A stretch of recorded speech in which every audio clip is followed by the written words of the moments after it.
from Mondowise. Israel commits largest massacre yet in northern Gaza. The siege of northern Gaza and Jabalia refugee camp enters its third week as Israel has cut off aid to some 200,000 people. On Saturday, Israeli forces bombed Beilalia, killing at least 80 Palestinians in one of the largest massacres in months. Israel continues to besiege North Gaza and Jabalia refugee camp for the 16th consecutive day, cutting off the entry of humanitarian aid for some 200,000 people amid continuous airstrikes and artillery shelling. On Saturday, Israeli forces bombed a residential block in Beit Lahiya in northern Gaza, killing at least 80 Palestinians and wounding over 100, marking the largest massacre in northern Gaza in months. Also on Saturday, Israeli forces bombed the Tel al-Zatar neighborhood in Jabalia, killing 33 Palestinians, including 21 women, and wounding over 85. The director of the Kamal Adwan Hospital in Beit Lahiya, Dr. Hassam Abu Salifia, told Al Jazeera that the hospital is overwhelmed with limited and exhausted medical staff amidst a severe shortage of medical supplies, food, and fuel for power generators. Dr. Abu Salifia also said that this is the first time the hospital has faced this level of dire conditions since the beginning of the war, indicating that it is working at maximum capacity with minimal resources, prioritizing only cases that can be saved. He also pointed out that the hospital ran out of blood and the doctors went to the streets to ask people to donate blood. This is from Mondowise. Israeli army continues attempts to empty northern Gaza, following the Israeli army's claim to have displaced 20,000 Palestinians from Jabalia. Local sources tell Mondowise that most of the displaced have relocated to other places in northern Gaza. The Israeli army forcibly expelled Palestinians in northern Gaza from their shelters, as relayed by eyewitness accounts, news reports, and video footage released by Israeli sources. On Wednesday, Israel's Kan TV channel aired video footage of Israeli military trucks transferring dozens of blindfolded Palestinian detainees. Kan claimed that the Palestinians were arrested for interrogation.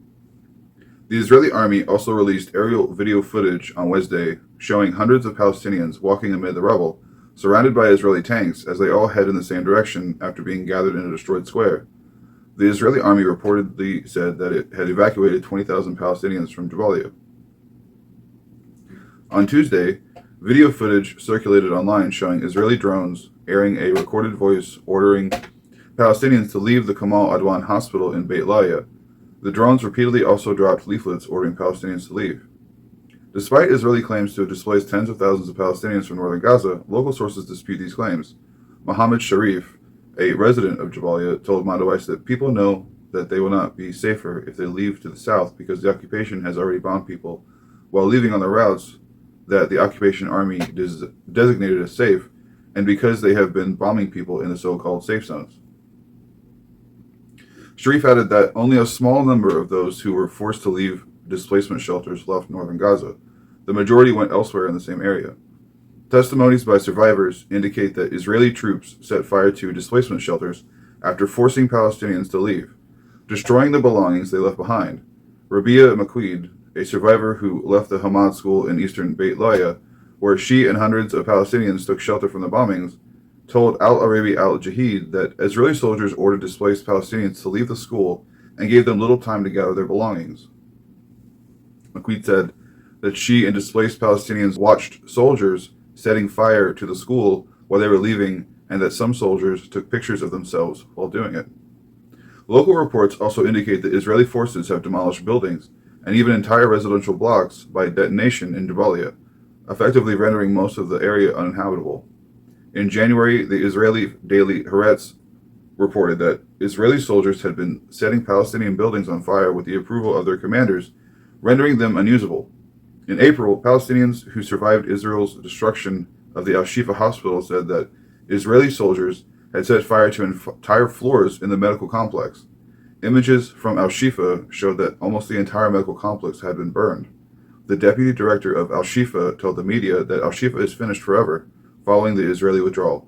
I did see one thing that said that when they were ordering the Palestinians to leave Lebanon, that they were not designating any route safe and was not guaranteeing that they could leave safely. But if they didn't leave, they would definitely die. So, we're going to send you out, but we're going to kill you while you leave, or we'll kill you in your home while you're fighting for, what you spent your whole life, building up. That's your home, your safe space, your family space. So Also, what kind of disgusting person takes a picture of themselves while they're burning down a school or a hospital? That I don't care what war you're in. It's like just gross.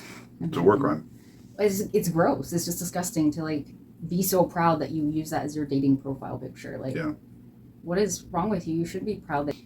The ongoing Israeli operations in northern Gaza are accompanied by massive bombing campaigns on Jabalia and constant quadcopter drone fire, preventing rescue teams from accessing areas that have been bombed. The Palestinian Civil Defense said on Wednesday that 3 of its rescuers were killed by Israeli fire while trying to evacuate Palestinians, and that all of its operations have been halted in all of northern Gaza, leaving the population without any humanitarian services. But they let them all in, you know.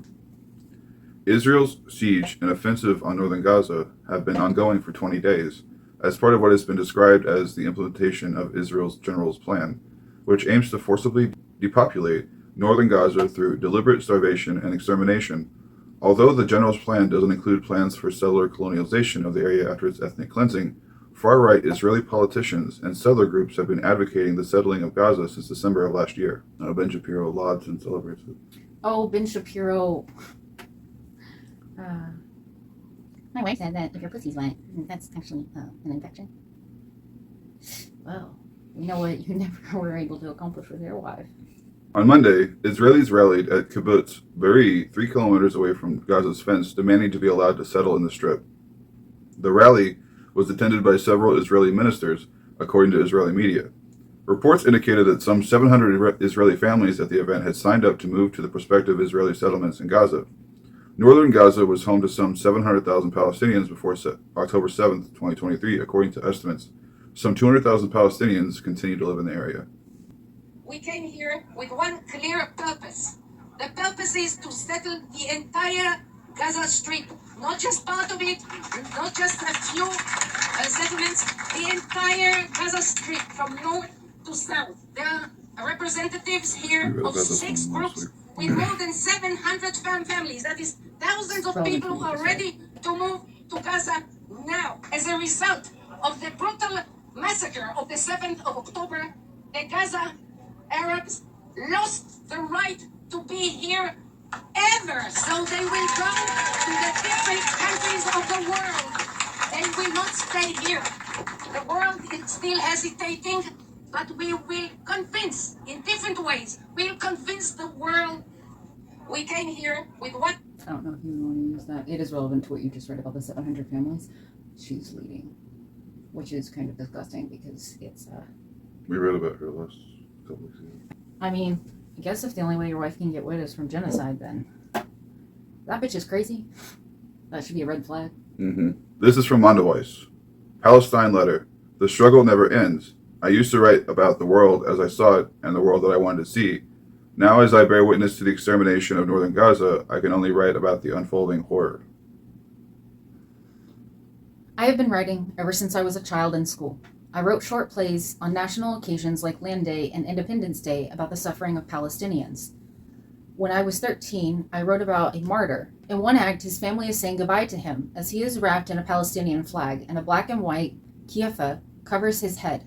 His mother cries shortly after he is buried in her home, screaming that her son was murdered by Israeli soldiers in cold blood.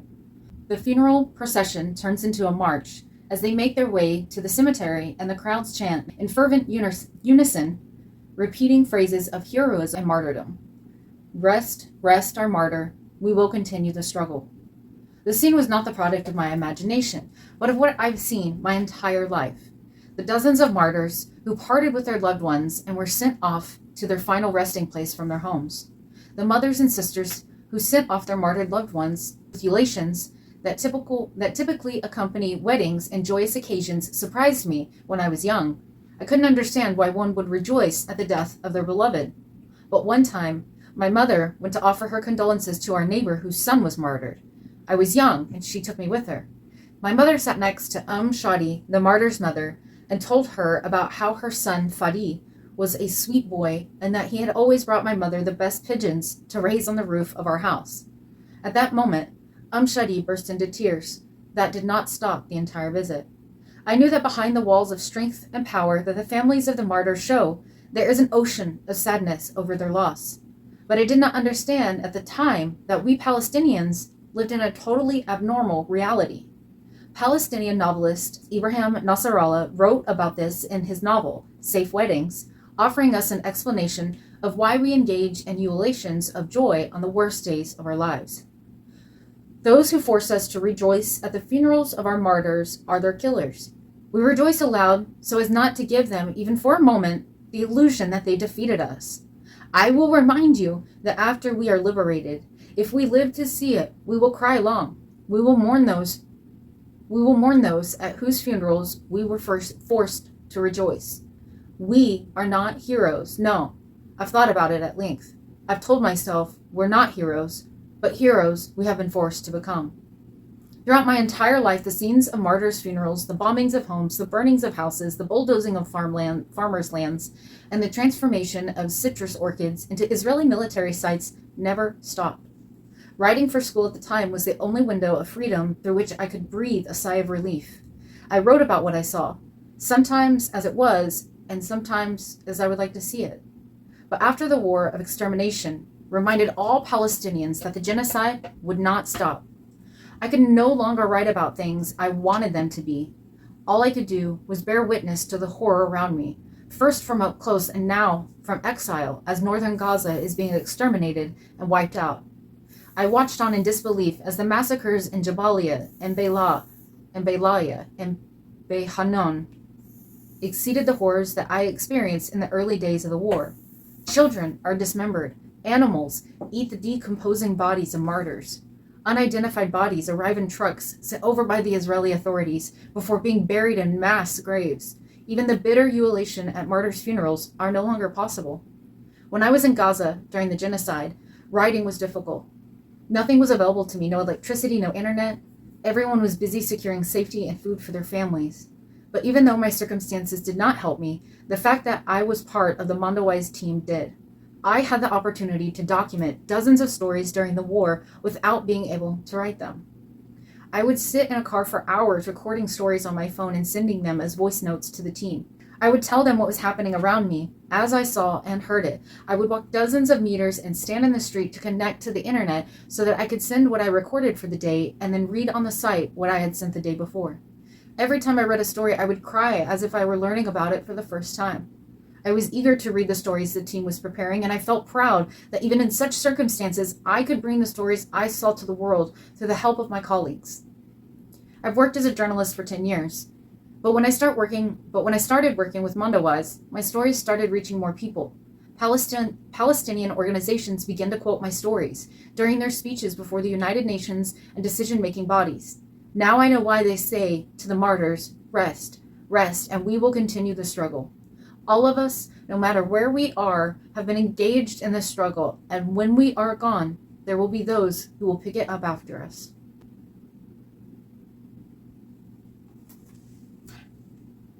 I hate reading his stories.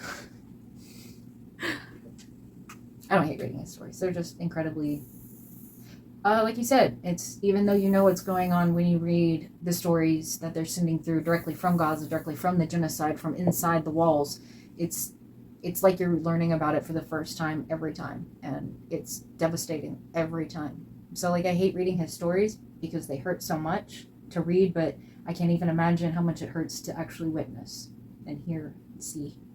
And if Kamala Harris really wanted to win, she would be a smart bitch and say that she will immediately put arms embargoes on Israel and fuck a two-state solution. A one-state solution is my go-to now. I think it should be Palestine only, from the river to the sea. No Israel. They don't belong to be there. Do the research. I don't care if you claim the land is yours. I can't walk into Canada and claim the land is mine because of Scientology, can I? No, I can't. I can't wage a genocide just because I think I belong here. No, I can't. You go to jail for those things. The stupid fucking bitches to use fucking snipers and drones because they're a bunch of pussy-ass cunts. This is from Mondoweiss. It was only their machines on Yahya Sinwar's last stand. Yahya Sinwar's last stand laid bare Israel's weakness, exposing the truth about its post-heroic army that only survives from a distance and remains shielded by armor, unwilling to face its enemies head-on, like taking a 7-year-old boy to use as a human shield while the Palestinians are throwing rocks at you, and you have a fucking machine gun, but you're going to use a 7-year-old child as a human shield against rocks. That's very noble and heroic of you. When the Israeli soldiers believed they had found Yahya Sinwar's body lying before them, they rushed to release the photos. Here at least was the image of victory, a portrait of conquest and proof of Israel's power to reach its enemies and strike down its most determined adversary. In their rush to declare the capture of their cherished prize, the soldiers didn't appear as conquerors, but as motley assembly of tribal marauders, gathering around the lifeless body of a fallen enemy. Their victory was not one of triumph, but of desperation, of an army and a people lost in the fog of conquest clinging to the illusion of power. Although it remains uncertain, it appears that the photo was released without prior approval and before Israel could carefully curate the narrative to his martyrdom. Despite the power of the military censor and the tight control over information, Israel rushed to leak its success, barely realizing that those images would unravel the very narrative it had spent a year constructing around Sinwar and shatter his portrayal as a cynical leader indifferent to the suffering of his people. The victory image instead exposed the fragility of the story Israel wished to tell, designed to render Palestinian leaders as diabolical and project onto them the cowardice and corruption of their own King Bibi, and to sow divisions within Palestinian society. The military fatigues, the kiyafah wrapped around his face, his defiant last stand, all of this contained the essence of Sinwar's final moment. Here was a leader who did not fall through precise intelligence or get caught in a dark tunnel surrounded by captives, as Israel would have us believe, but was slain in battle as his enemies, fearing their own deaths, fired tank shells at him from a distance rather than face him as he stood confronting their drones and machines. Paradoxically, Israel's image of victory was anything but victorious. Yes, they killed Yahya Sinwar, but in his death they also exposed the cracks in their own power and the irrevocable loss of their once charismatic militarism. The contrast could not be more striking when we draw parallels between Israeli and Palestinian leaders. Israeli leaders fight for political survival, cloaking their ambitions in the language of an existential war, while Palestinian leaders fight tooth and nail, tethered to the soil beneath their feet, throwing sticks at drones. Israeli leaders weave rhetoric from a distance, while Palestinian leaders bleed on the front lines. Israeli leaders send their sons to a distant land, safe across the ocean, while Palestinian leaders offer themselves and their families, finding no refuge but in the promise of resistance. Their own newspapers describe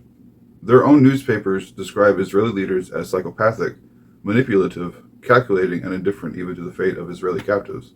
Meanwhile, Palestinian leaders have fought and died to free their prisoners. The contrast couldn't be starker between a leadership driven by self-preservation and detached to power, and a leadership bound to the struggle for liberation. It sacrifices both personal and collective. That's actually, in my opinion, what you're reading is the very clear contrast between a resistance group, which is generally going to have its leaders a part of it because they're just a band of farmers together just trying to resist the mass murder of their own people. It's literally a resistant group versus a occupying army. Military superpower. They're only a superpower because the U.S. is... Yeah, U.S. and Germany supplies. But the United States was able to fully witness everything happening on TikTok, and then their solution to that was to try to ban TikTok so that we couldn't receive this kind of information any longer because it's not being covered by mainstream media, generally speaking, not to the extent of what it actually is, which is a genocide. Yeah. Of course, they're going to be on the front line. Mm-hmm. They are fighting for something. Netanyahu's just like, hey, I don't give a fuck how many of you bitches die. I don't give a fuck about your families. I don't give a fuck about the fucking hostages. I hope they all die. Yeah, every time something happens, Netanyahu runs to his bunker. So. Pussy. Oh, you mean he's hiding like he accused Sinwar of doing? It's all projection constantly. Yeah. There we go. Yeah. Israel believes that assassinations hold the power to dismantle resistance, that killing a leader might somehow end the struggle. Even though Sinwar was not assassinated as imagined, this myth remains anchored in the conviction that Arabs are little more than disorganized tribes poised to crumble with the death of their sheikh. Israel's belief in this racist and Orientalist fantasy has cost it dearly, especially when it underestimated Hamas's strength before October 7th. That same mentality conflates revenge with victory, punishment with military success, and tactics with strategic change, a mentality that assumes only Israelis build institutions and possess the capacity for creative forms of organization. Israeli newscasters framed Sinwar's death as a game changer, revealing a mindset that underscores how deeply Israel misreads the intricate dynamics of a movement far more complex than it wishes to acknowledge. Moreover, it hints at a deeper desire among many Israelis to signal to the right-wing forces driving the country toward perpetual war, with its increasingly complex multi-front entanglements, that the time has come for a political settlement. As Israeli protesters demanding a ceasefire and a prisoners exchange suggested in their chants, "You got your Sinwar, now bring our prisoners home" from Gaza. The killing of one man, after all, has done nothing to shift the tectonic plates of the war, and it hasn't halted Israel's deeper commitment to expansion and ethnic cleansing. The economic decline continues, and the fractures within Israeli society remain deep and unhealed. Israel's underlying contradictions have not disappeared, but have been exposed even more starkly, leaving Israel in a bind from which no assassination can offer a way out. When Jared Kushner, that poster child of privilege, gleefully boasted on X that Nasrallah's death was a monumental victory that promised to reverse the tide in the region, it offered a rare glimpse into Israel's precarious and manufactured sense of confidence. His triumphalism betrayed a deep anxiety that has long shadowed Israeli politics, and one could almost hear the echo of a nation desperate to close the existential rupture created on October 7th. But the gaping wound from the day is far deeper than any single assassination could ever mend. In this, Israel has displayed a remarkable inability to learn from history, placing a near mythic faith in the power of force, and failing to understand that history has shifted beneath its feet. Perhaps in an earlier time, under specific conditions, an assassination might have delivered the victory Israel so desperately craved, but today the calculus has changed. The old tools of covert operations, targeted killings, and even large-scale punishment campaigns no longer achieve the kind of conclusive results they once promised. Firstly, the battlefield is no longer confined to physical terrain, but has expanded into the realm of perception, where Israel's actions expose its desperation rather than its dominance. Secondly, Palestinians and Arabs have formed social, ideological, and political organizations that outlive their leaders. While emotional attachments to specific leaders exists, the impact of a single assassination remains at best tactical. The Palestinians and Arabs have grown accustomed to the loss of the leaders, and through their protracted duel with Israel have adjusted accordingly. This is the case with Yahya Sinwar, whose death may have offered Israel a fleeting sense of gleeful revenge.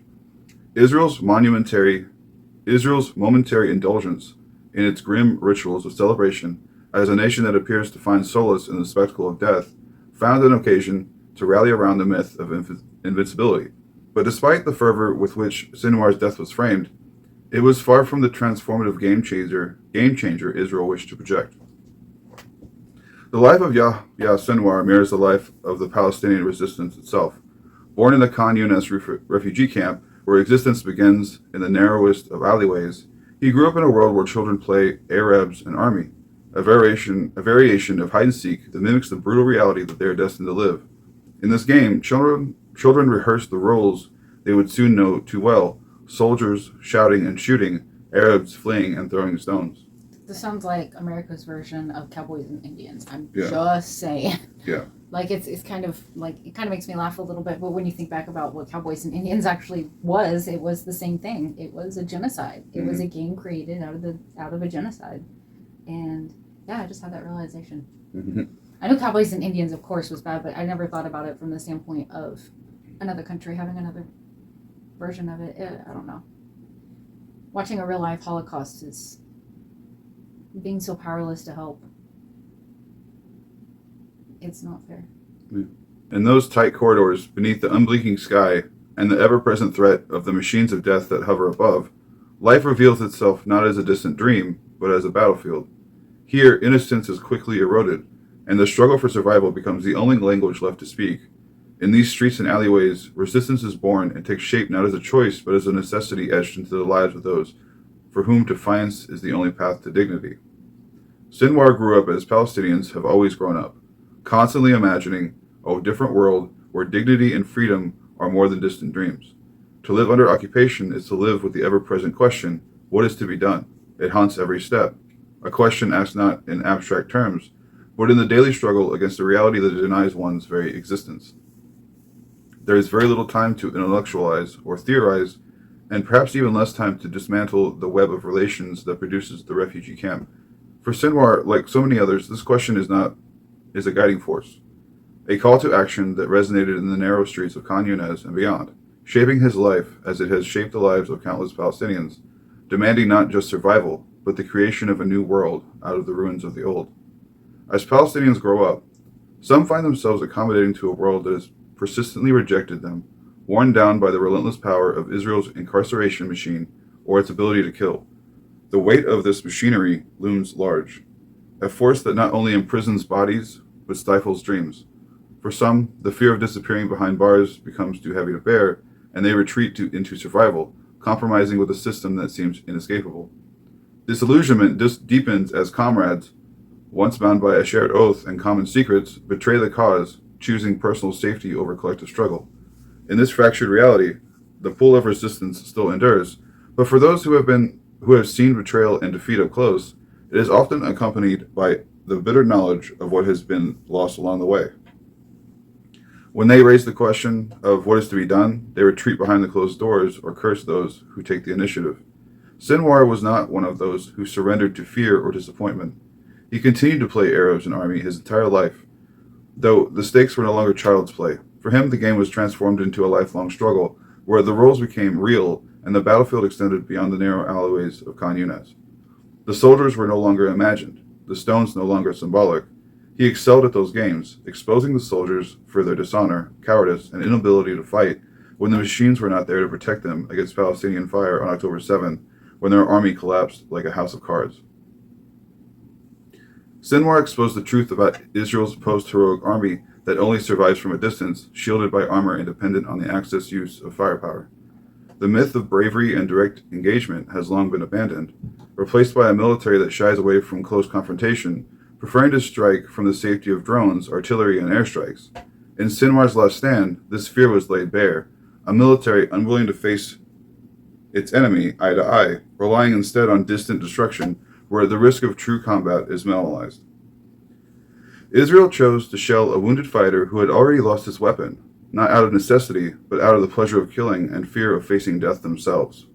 Rather than capture him, an act that could have yielded not only valuable intelligence, but also the powerful image of a leader taken alive, Israel opted to kill the one man who could be pressured for more information on its captives. In doing so, Israel sacrificed a potential strategic victory for immediate destruction, exposing the cowardice of its military machine. And how bloodthirsty they are just to fucking kill everyone and everything. This choice was no anomaly. It reflects Israel's broader approach to the conflict, destruction over strategy, or rather, destruction and massacres as the strategy. Its method is rooted in fear and the unwillingness to confront Palestinian resistance, and one where the battlefield cannot be won by force alone. The only courage Israel shows today is the courage to wield its American-manufactured machines. Yet the impact of Yahya Sinwar was not due to any singular power he possessed. His success lay in something far greater: a disciplined, highly organized, and competent resistance movement that had been meticulously built and sustained even during his long years behind bars. This is why his story is not just one of personal defiance, but one of collective strength that was able to bring Palestine back to the center and unsettle the empire and its managers. He reminded Israelis that Palestinians will neither yield nor submit, and that surrender is not in their vocabulary. In response, Israel chose the path of genocide, and it did so willingly, deliberately, and in cowardice. It acted out its childish fantasy of nation building through destruction, of erasing a people and their history to secure its own fragile existence. In choosing extermination over reconciliation, Israel has exposed its moral and political bankruptcy, the hollowness of its narrative, and the unending resistance that will continue to rise from the rubble. Sinwar opened the deepest void in Israel's self-understanding, fully aware that doing so would cost him his life.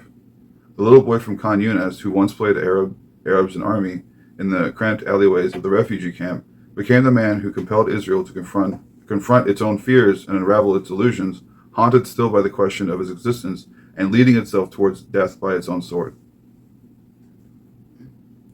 And even if Israel annihilates every last Palestinian, the world will know the truth. It was not the Israelis who won, but their machines. Drones are how we took out people in Iraq, which was just another war that Netanyahu fully supported. Just kind of throwing that one out there. Also, I do want to point out, because it didn't say it exactly in the article, that while, yes, Sinwar did, he was born in a refugee camp, he also spent 20 years in a Palestinian, or I'm sorry, he spent 20 years in an Israeli jail. And he didn't break. They didn't break him.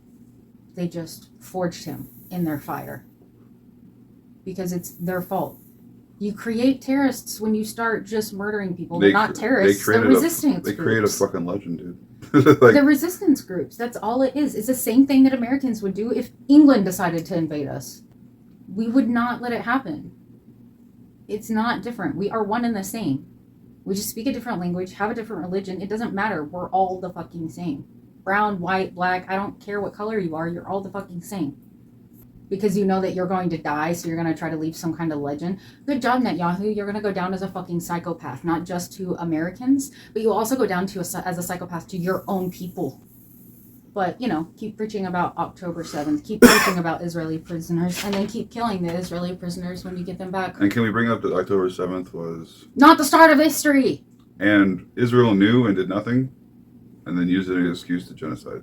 Yeah, they also know about the Twin Towers and did nothing. They wanted their own 9/11. They just wanted an excuse. Like, understand, it wasn't like they kind of got it leaked that maybe there was going to be like an invasion that possibly happens. Now, understand that they knew exactly how they were coming in, exactly where, exactly how many people they were going to take, exactly what festival they were going to be at, what day, what time. They had everything, almost as if they planned it themselves. But like, Sinwar apparently planted some. I don't know. However, they're not terrorists if they're a resistance group. I'm sorry. You're not terrorists. You're terrorists if you invade another country. If you go to another country and start attacking those people in that country, then you are a terrorist. Yeah, but you want a nation building of a nation that's already there.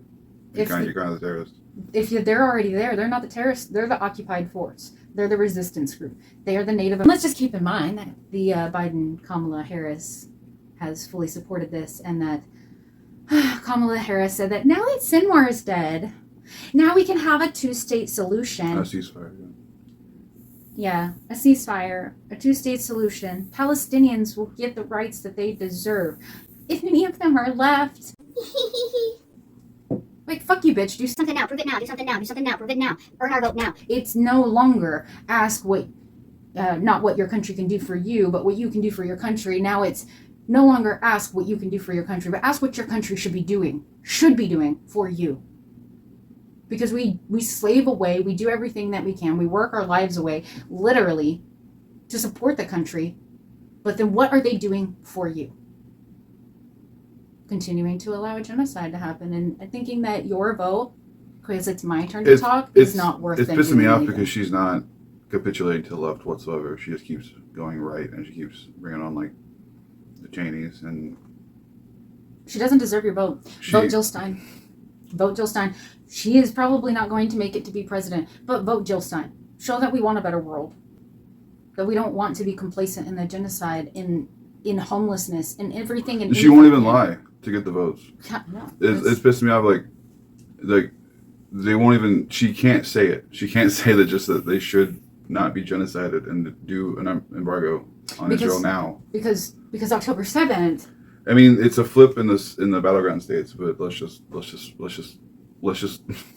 a Call coin. a spade a spade. Let's just flip a coin. Because it always comes down to, listen, October 7th. Fuck October 7th.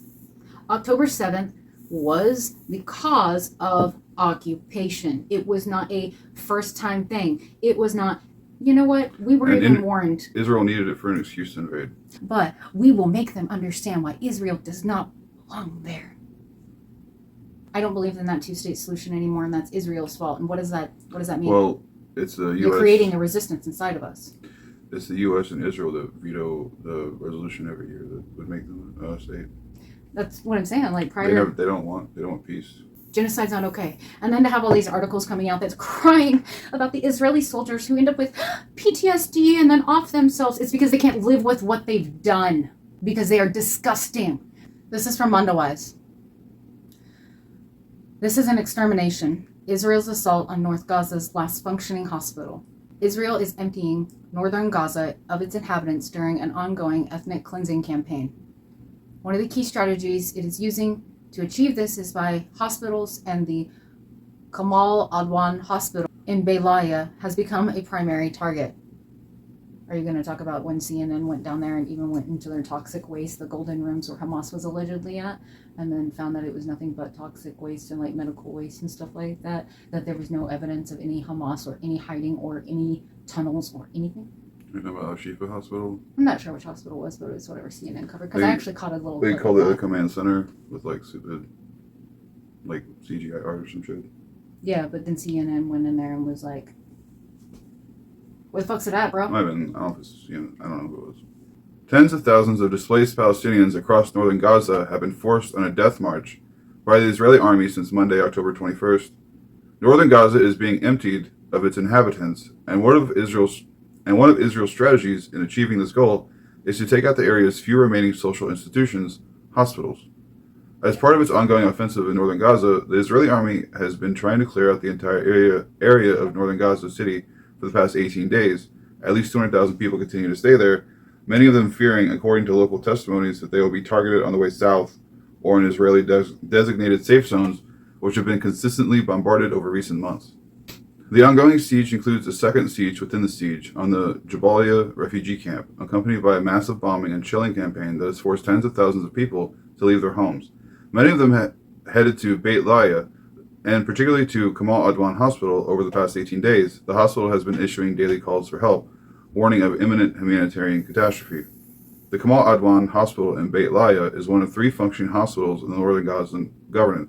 The hospital is the only fully functional medical center in the north, with a specialized section for newborns. The 2 other hospitals in Gaza are barely functional.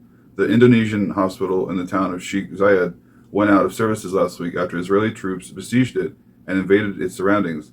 Al-Adwa Hospital in Jabalia, smaller in size, has suspended most of its services and only functions at a limited capacity. On Tuesday, October 22nd, the Al-Hawad Hospital's director, Bak Abu Salifia, told Al-Gad TV that Israeli quadcopter drones were opening fire directly on the hospital. Dr. Baker said that Israeli quadcopters were also opening fire on anybody moving in the streets, including ambulances. According to the hospital director, an Israeli strike targeted an ambulance carrying a mother who had just given birth. The mother was killed, Dr. Baker said, and the baby was later found alive by rescue teams and was taken to Kamal Adwan Hospital's section. Named after Kamal Adwan, a Palestinian resistance leader assassinated by Israel in Beirut in 1973, the hospital has become a central destination for the wounded and the displaced. Like most other hospitals in Gaza over the past year of genocidal war, Kamal Adwan Hospital is the only remaining public space in northern Gaza that offers services and provides shelter, representing the backbone of Gazan civil society and social cohesion. That is why Israel is targeting it, with the aim of forcibly expelling the population in service of the Israeli plan to empty the north, what has now become called the General's Plan. 2 weeks before Israel began the current siege, Netanyahu told Israeli lawmakers that he was considering the General's Plan, so named for the proposal but forwarded by senior Israeli army officials in early September and based on the vision of retired Israeli General Iliand, who wrote an op-ed a year ago explaining how northern Gaza should be emptied of the entire population through mass starvation and extermination. The plan is an enhanced version of what Israel has already been doing for the past year, including targeting and forcibly evacuating hospitals. Israeli forces raided Al-Shifa Hospital in Gaza City for the first time in November, when the compound and its surroundings were crowded with displaced families, and forced medics, patients, and displaced people to leave. But in February, when Israeli forces began to withdraw from parts of Gaza, including Gaza City, Palestinians returned to Al-Shifa and began to operate parts of it again, as displaced families began to take over spaces once more. Then, in April, Israeli forces invaded Al-Shifa a second time in a raid that lasted several weeks, with the purpose of accelerating social collapse in Gaza City. The Israeli army combed the hospital building floor by floor, destroying equipment, according to survivor testimonies gathered by Mondoweiss at the time, executing hundreds of civil government employees and separating people into differently colored bracelets.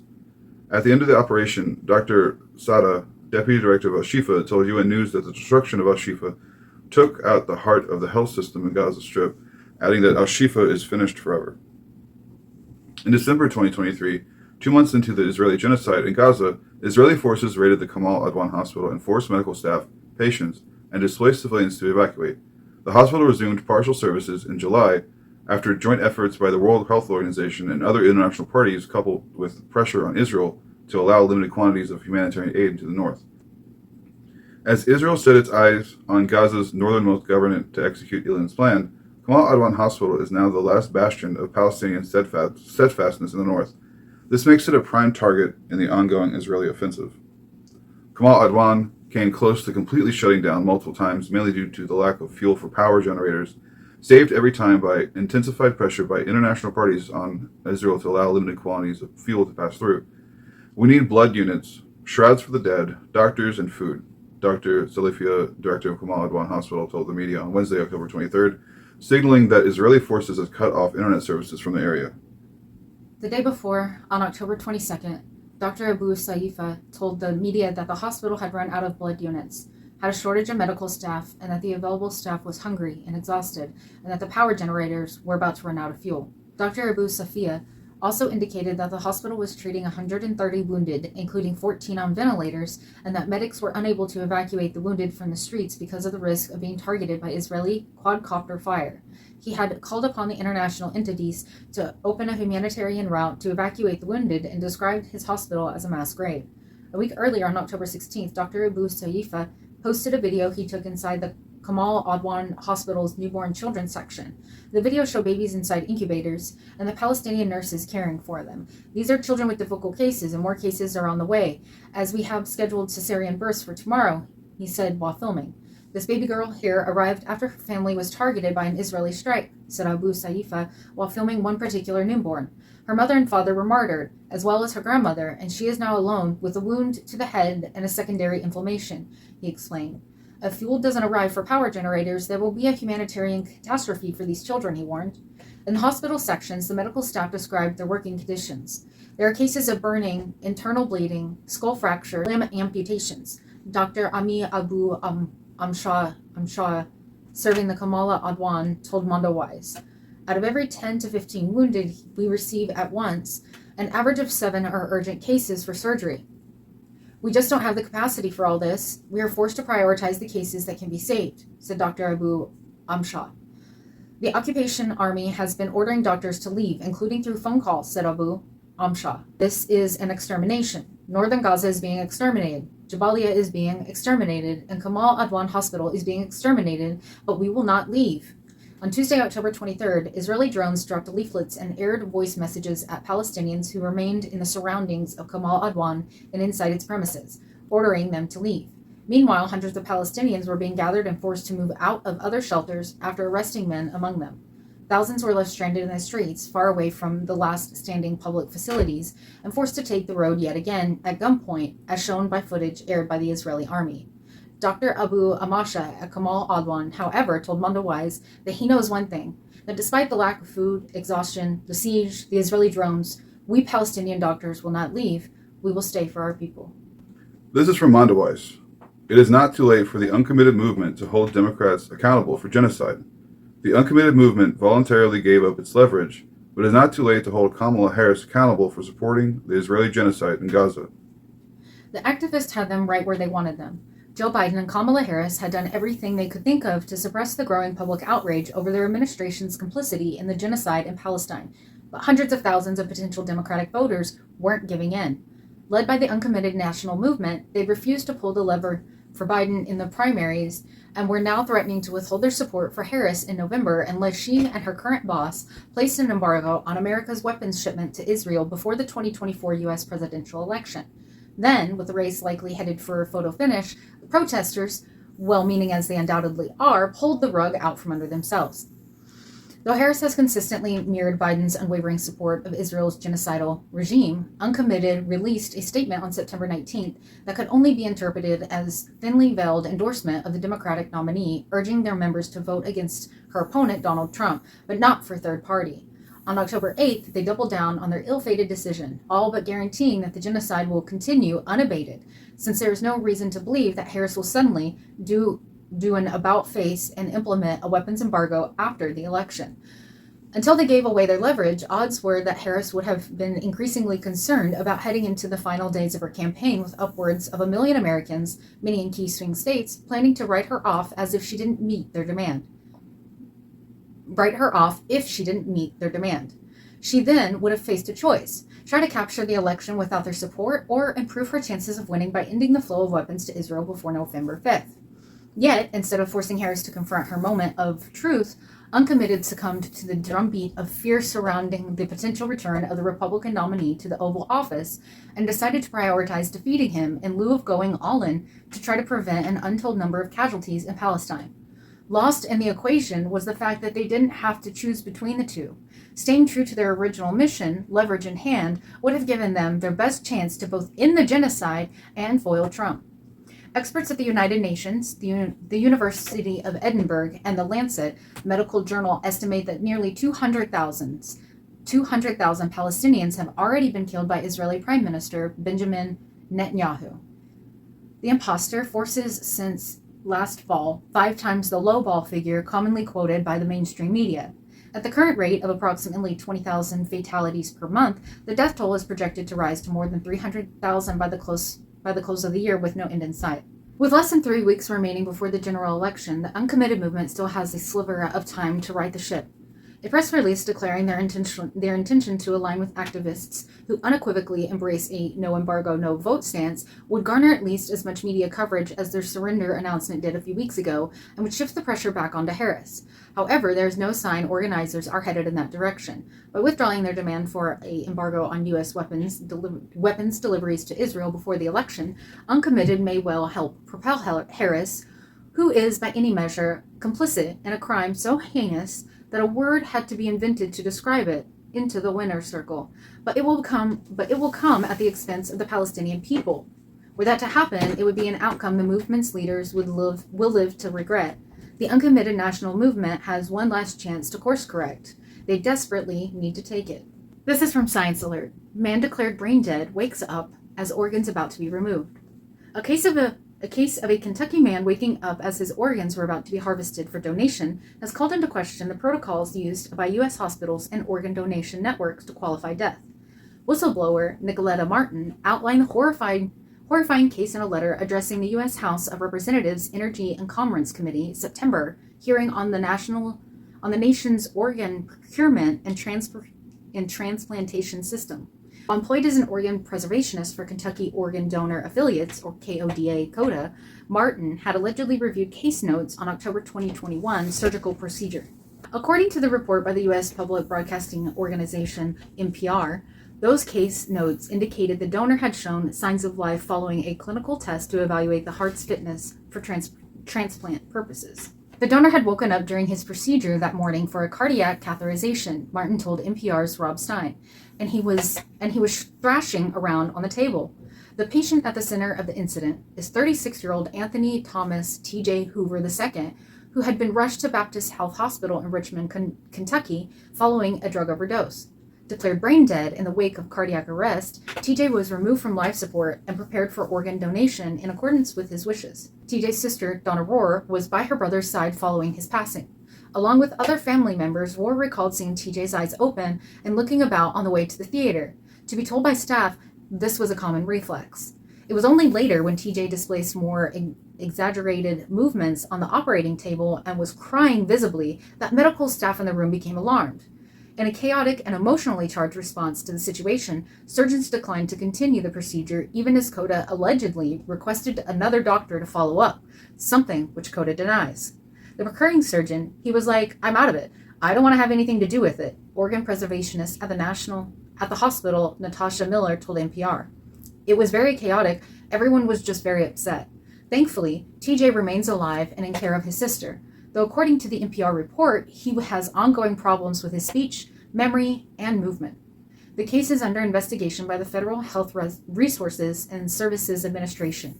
Baptist Health Richmond issued a statement through NPR affirming the safety of its patients is its highest priority, while CODA maintains the case hasn't been accurately represented.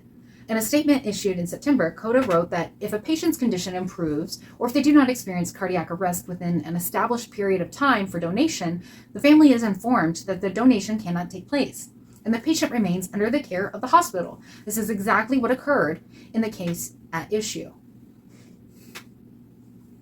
Determining the likelihood that a patient could regain some degree of consciousness in the future depends largely on meeting a list of criteria concerning the state of brain function, and that balances certainty against various other needs and concerns. Setting the criteria too strict means patients who have vanishingly small chances of recovery could occupy resources, be it hospital beds, ventilators, or even organs that could see another patient survive.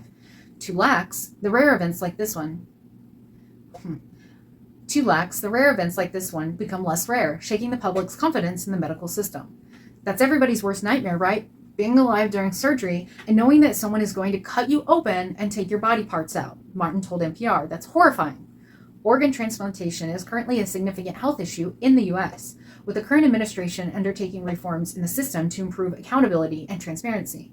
Not only have concerns been raised about the potential for errors such as these, but accusations of inequality in donation, excessive wait times, and wastage in donated organs and leveled at existing networks. More than 46,000 organ transplants were successfully carried out in the U.S. last year. That's barely a fraction of the some 100,000 patients awaiting transplants, though none would be possible if not for the gracious gifts of a stranger or the donation of medical staff whose experience, care, and vigilance make donations safe and ethical. Just why TJ became such a seemingly rare statistic is a matter for investigators to determine and ensure it truly becomes even rarer still.